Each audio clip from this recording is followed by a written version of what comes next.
ॐ तव कथामृतं तप्तजीवनं कविभिरीडितं कल्मषापहं श्रवणमङ्गलं श्रीमदाततं भुवि गृह्णन्ति ये भूरिदा जनाः। দক্ষিণেশ্বর মন্দিরে পণ্ডিত শশধরাদি ভক্ত সঙ্গে 1884 30 জুন। সকলে চুপ করিয়া আছেন। ঠাকুর পণ্ডিতকে বলিতেছেন, যাও একবার ঠাকুর দর্শন করে এসো, আবার বাগানে একটু বেড়াও। বেলা 5:30 বাজিয়াছে। পণ্ডিত ও তাহার বন্ধুরা গাত্রোত্থান করিলেন, ঠাকুর বাড়ি দেখিবেন। ভক্তেরাও কেহ কেহ তাহাদের সঙ্গে গেলেন। কিয়ৎক্ষণ পরে মাস্টার সমভিব্যাহারে বেড়াইতে বেড়াইতে ঠাকুরও গঙ্গা তীরে বাঁধা ঘাটের দিকে যাইতেছেন। ঠাকুর মাস্টারকে বলিতেছেন, বাবুরাম এখন বলে, পড়ে শুনে কি হবে। গঙ্গা তীরে পণ্ডিতের সহিত ঠাকুরের আবার দেখা হইল। ঠাকুর বলিতেছেন, কালীঘরে যাবে না? তাই এলুম। পণ্ডিত ব্যস্ত হইয়া বলিলেন, আজ্ঞে চলুন, দর্শন করি গিয়ে। ঠাকুর সহাস্য বদন, চাঁদনির ভিতর দিয়া কালীঘরের দিকে যাইতে যাইতে বলিতেছেন, একটা গানে আছে, এই বলিয়া মধুর সুর করিয়া গাহিতেছেন। মা কি আমার কালো রে, কালো রূপে দিগম্বরী, হৃদি পদ্ম করে আলো রে। চাঁদনি হইতে প্রাঙ্গণে আসিয়া আবার বলিতেছেন, একটা গানে আছে, জ্ঞানাগ্নি জেলে ঘরে ব্রহ্মময়ীর রূপ দেখো না। মন্দিরে আসিয়া ঠাকুর ভূমিষ্ঠ হইয়া প্রণাম করিলেন। মার শ্রীপাদপদ্মে জবা বিল্ল ত্রিনয়নী ভক্তদের কতই স্নেহচক্ষে দেখিতেছেন। হস্তে বরাভয়, মা বারাণসী চেলি ও বিবিধ অলঙ্কার পরিয়াছেন। শ্রীমূর্তি দর্শন করিয়া ভূধরের দাদা বলিতেছেন, শুনেছি নবীন ভাস্করের নির্মাণ।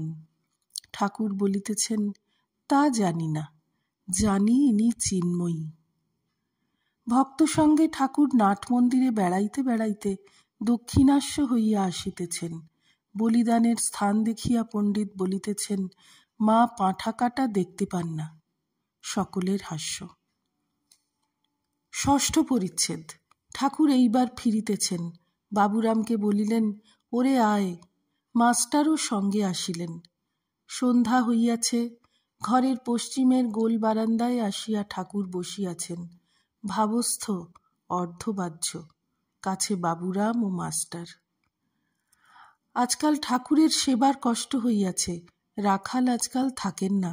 কেহ কেহ আছেন, কিন্তু তাহারা ঠাকুরের সকল অবস্থাতে ছুঁতে পারেন না। ঠাকুর সংকেত করে বাবুরামকে বলিতেছেন, হ ছু না রা ছু। এই অবস্থায় আর কাকেও ছুঁতে দিতে পারি না, তুই থাক, তাহলে ভালো হয়। পণ্ডিত ঠাকুর বাড়ি দর্শন করিয়া ঠাকুরের ঘরে ফিরিয়াছেন। ঠাকুর পশ্চিমের গোল বারান্দা হইতে বলিতেছেন, তুমি একটু জল খাও। পণ্ডিত বললেন, আমি সন্ধ্যা করি নাই। অমনি ঠাকুর ভাবে মাতোয়ারা হইয়া গান গাহিতেছেন ও দাঁড়াইয়া পড়িলেন। গয়া গঙ্গা প্রভাসাদি, কাশী কাঞ্চি কেবা চায়, কালী কালী কালী বলে আমার অজপা যদি ফুরায়। ত্রিসন্ধ্যা যে বলে কালী, পূজা সন্ধ্যা সে কি চায়, সন্ধ্যা তার সন্ধানে ফেরে, কভু সন্ধি নাহি পায়। পূজা হোম জপ যজ্ঞ আর কিছু না মনে লয়, মদনেরই যাগযজ্ঞ ব্রহ্মময়ীর রাঙা পায়। ঠাকুর প্রেমোন্মত্ত হইয়া আবার বলিতেছেন, কতদিন সন্ধ্যা, যতদিন ওং বলতে মন লীন না হয়।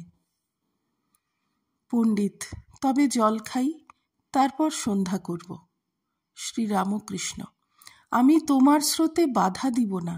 সময় না হলে ত্যাগ ভালো না। ফল পাকলে ফুল আপনি ঝরে। কাঁচা বেলায় নারিকেলের বেল্ল টানাটানি করতে নাই, ওরকম করলে ভাঙলে গাছ খারাপ হয়। সুরেন্দ্র বাড়ি যাইবার উদ্যোগ করিতেছেন। বন্ধুবর্গকে আহ্বান করিতেছেন, তাহার গাড়িতে লইয়া যাইবেন। সুরেন্দ্র, মহেন্দ্রবাবু যাবেন? ঠাকুর এখনো ভাবস্থ, সম্পূর্ণ প্রকৃতিস্থ হন নাই। তিনি সেই অবস্থাতেই সুরেন্দ্রকে বলিতেছেন, তোমার ঘোড়া যত বইতে পারে তার বেশি নিও না। সুরেন্দ্র প্রণাম করিয়া চলিয়া গেলেন। পণ্ডিত সন্ধ্যা করিতে গেলেন। মাস্টার ও বাবুরাম কলিকাতায় যাইবেন, ঠাকুরকে প্রণাম করিতেছেন। ঠাকুর এখনো ভাবস্থ। শ্রীরামকৃষ্ণ মাস্টারের প্রতি, কথা বেরুচ্ছে না, একটু থাকো। মাস্টার বসিলেন। ঠাকুর কি আজ্ঞা করিবেন অপেক্ষা করিতেছেন। ঠাকুর বাবুরামকে সংকেত করিয়া বসিতে বলিলেন। বাবুরাম বলিলেন, আর একটু বসুন। ঠাকুর বলিতেছেন, একটু বাতাস কর। বাবুরাম বাতাস করিতেছেন, মাস্টারও করিতেছেন। শ্রীরামকৃষ্ণ মাস্টারকে সস্নেহে, এখন আর তত এসো না কেন? মাস্টার, আজ্ঞা, বিশেষ কিছু কারণ নাই, বাড়িতে কাজ ছিল। শ্রীরামকৃষ্ণ, বাবুরাম কি ঘর কাল টের পেয়েছি, তাই তো এখন ওকে রাখবার জন্য অত বলছি। পাখি সময় বুঝে ডিম ফুটোয়।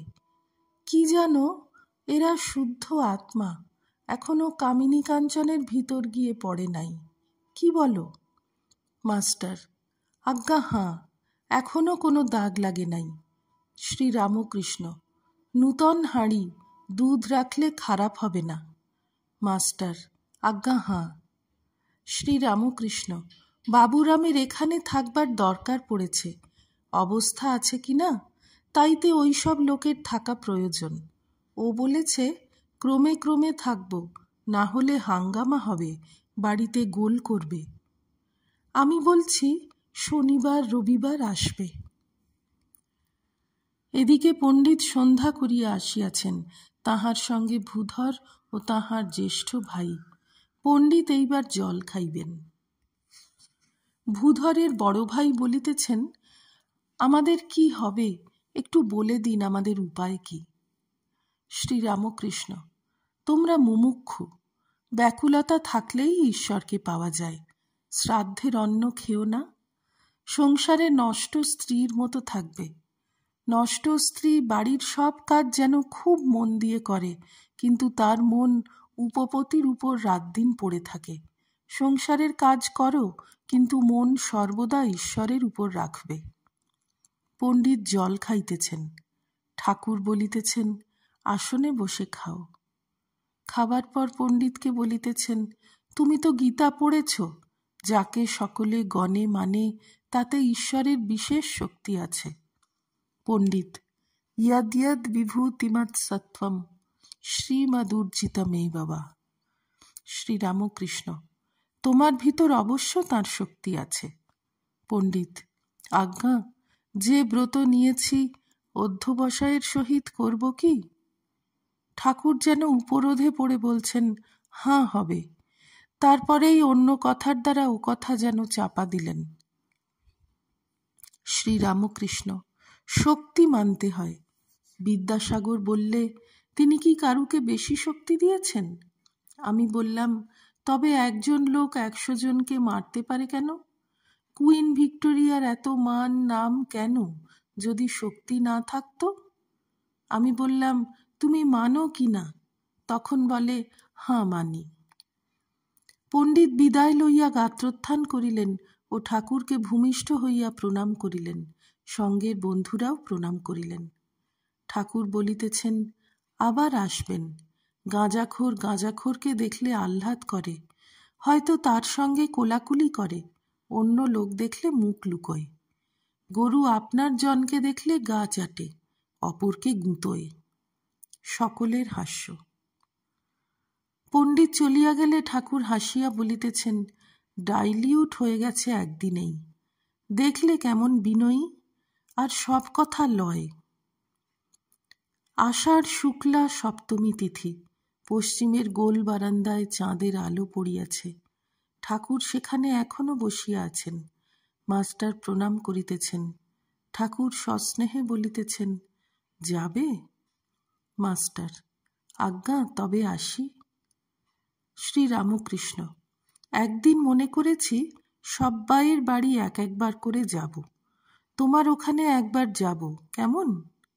মাস্টার: আজ্ঞা, বেশ তো। ওম নিরঞ্জনম নিত্যমনন্তরূপং ভক্তানুকম্পাধৃতবিগ্রহং বৈ ঈশাবতারং পরমেশমিড্যম তং রামকৃষ্ণং শিরসা নমামঃ। শ্রীরামকৃষ্ণার্পণমস্তু।